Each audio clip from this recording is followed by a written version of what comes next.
C'est dans un des lieux symbolisant le mieux la Formule 1 que je vous présente la fabuleuse carrière de Niki Lauda, la montée de Sainte-Dévote sur le circuit de Monaco. Je suis d'autant plus heureux de vous présenter Niki Lauda car c'est pour moi le pilote que j'ai admiré le plus. Son courage, vraiment c'est une chose fantastique d'être revenu comme il est revenu à la compétition. D'ailleurs j'y avais toujours cru. C'est pour moi l'exemple de volonté.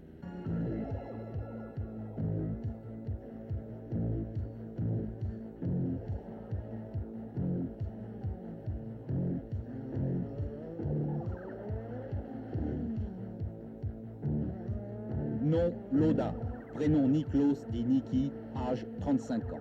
Début difficile. Héritier d'une riche famille autrichienne, il est considéré comme un fils à papa qui se paye un caprice quand, après s'être essayé en Formule 2, il s'achète avec l'aide de sa banque une saison chez March pour participer au grand cirque de la Formule 1. Nous sommes en 72, la March est une voiture médiocre. L'année suivante, il passe chez BRM comme 3e pilote. Quelques coups d'éclat, notamment à Monaco, lui valent l'attention d'Enzo Ferrari. Le roi de la Formule 1 à cette époque, Jackie Stewart, ne se méfie pas encore du nouveau venu. Il a tort.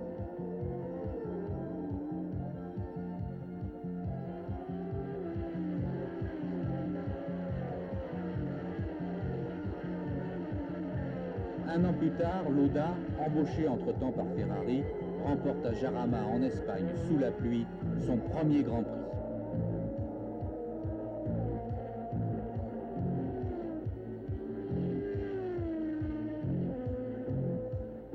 « 1975. Au Grand Prix de Monaco, le talent de Lauda éclate. Pour gagner dans la principauté, il faut réaliser un sans-faute. Niki démontre une subtilité extrême dans la mise au point de sa voiture. Des nerfs d'acier, un brio hors pair. Il l'emporte de magistrale manière. Cette fois, aucun doute, c'est un grand. Il réalise une saison exceptionnelle. Outre Monaco, il termine premier au Grand Prix de Belgique, premier au Grand Prix de Suède, premier au Grand Prix de France, premier au Grand Prix des États-Unis. 5 victoires plus une seconde place à Monza, il devient champion du monde des pilotes et Ferrari devient champion du monde des constructeurs.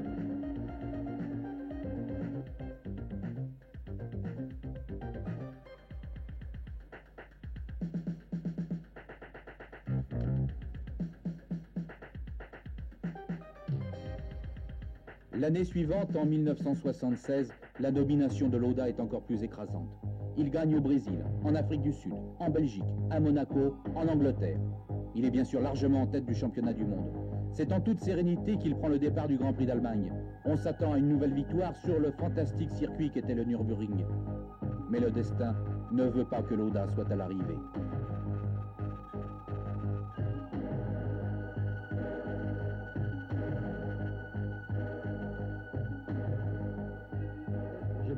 Quiconque ayant conduit des voitures de course ou qui sache ce que c'est d'avoir un accident, sait qu'après, cela peut s'arranger physiquement assez vite avec de bons médecins, mais que le problème est psychologique.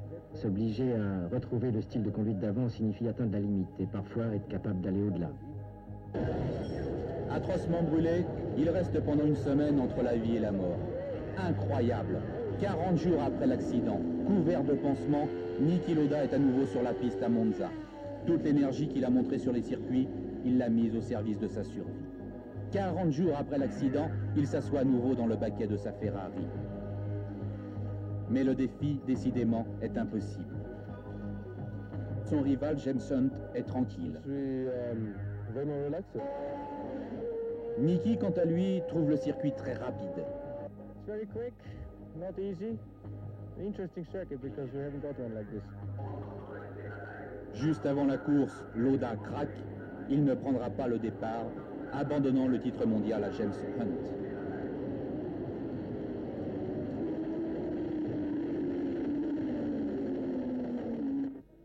Le monde de la Formule 1 est impitoyable. Les gens de l'écurie Ferrari reportent en 77 tous leurs soins sur l'autre pilote, Carlos Rothmann, et délaissent Niki Lauda. Nous avons eu des problèmes de fonctionnement dans l'équipe Ferrari qui me gênaient parfois. Et je le disais parce que je crois que je suis toujours honnête. Alors si je n'aime pas quelqu'un et qu'il m'emmerde toute la journée, je lui dis. Et là, nous avons eu des problèmes. Yes, same problem. He's only quitted because he did too laps, more than you. Not close, but entering in the slow, that's normal, yeah, because in high speed.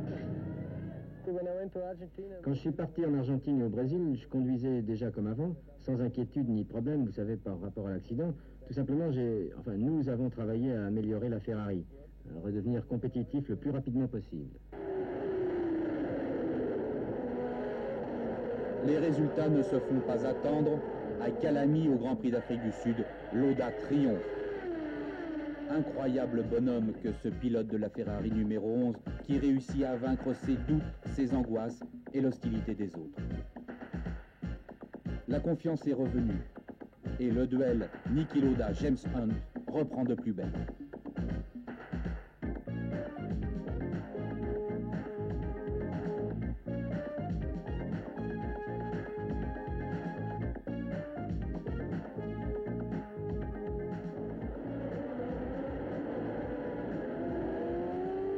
Zandvoort, Grand Prix de Hollande. Hunt, à défaut de s'envoler vers la victoire, s'envole dans les airs avec la complicité de Mario Andretti.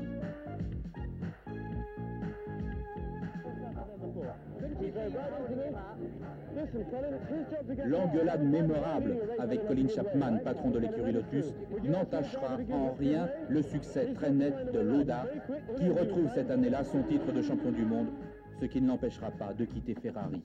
Je lui avais dit ça. Je veux courir pour Ferrari aussi longtemps qu'il vivra et que les choses dans l'équipe resteront telles que je puisse gagner et qu'ils me soutiennent de leur mieux. Mais il m'a semblé que pas mal de décisions avaient été prises contre moi ou contre la manière dont je pense qu'on devrait diriger une équipe. Donc je lui ai demandé de me libérer de la parole que je lui avais donnée. J'ai été le voir et j'ai dit, écoute, s'il te plaît, libère-moi d'avoir dit que je voulais courir pour toi pour toujours, car je ne veux plus. Et il m'a libéré et je suis donc parti.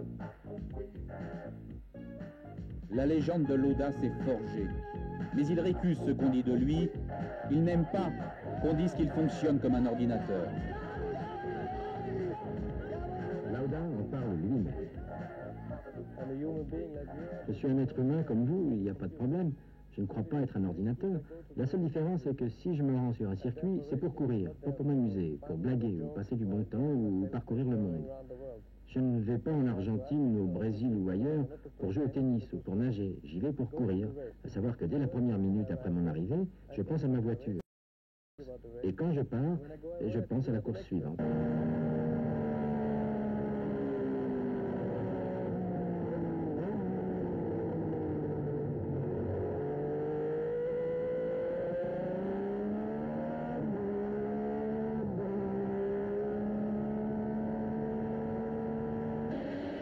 Niki a donc quitté Ferrari, il est entré chez Brabham.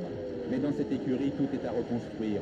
Début désastreux. Dès les premiers tours de roue au Grand Prix de Belgique 78, Lauda est hors course. Voici la Brabham Alpha, dite Brabham aspirateur.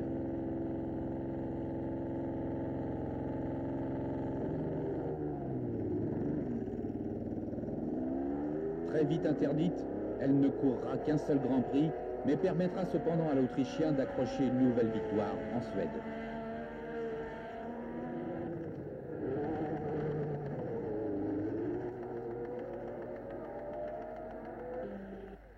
Mais en 79, les Brabham sont incapables de suivre la course.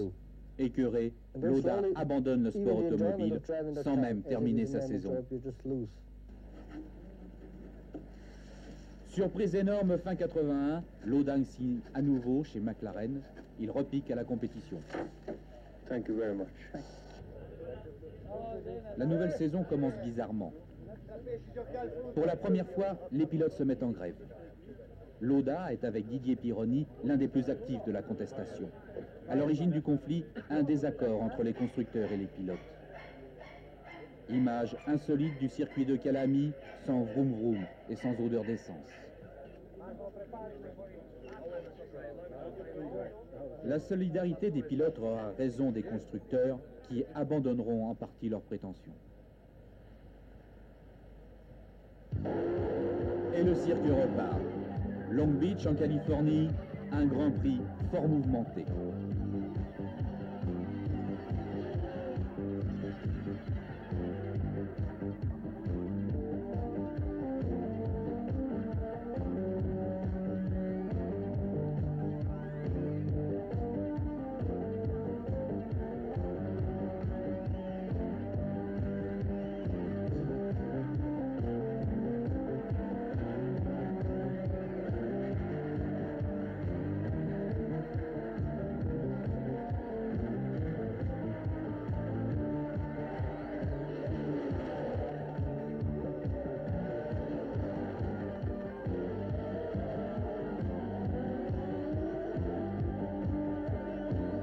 C'est à Long Beach que Lauda renoue avec le succès, mais presque par hasard, car sa voiture n'est vraiment pas compétitive. En 83, année blanche, aucun succès, McLaren met au point ses fabuleux moteurs TAG Porsche qui lui permettra de truster les victoires en 84. Le titre mondial n'échappera pas au McLaren, mais il faudra attendre le dernier Grand Prix au Portugal pour savoir qui, de Lauda ou de Prost, décrochera le titre de champion du monde des conducteurs.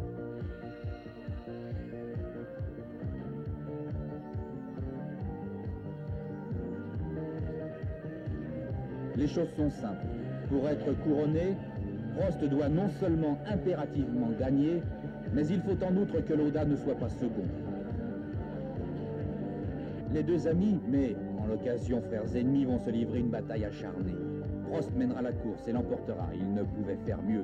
Longtemps, Lauda sera troisième derrière Mansell hors de portée. Las, la Lotus de Mansell rendra l'âme. Lauda remportera donc son troisième titre de champion du monde avec un demi-point d'avance sur son équipier Alain Prost.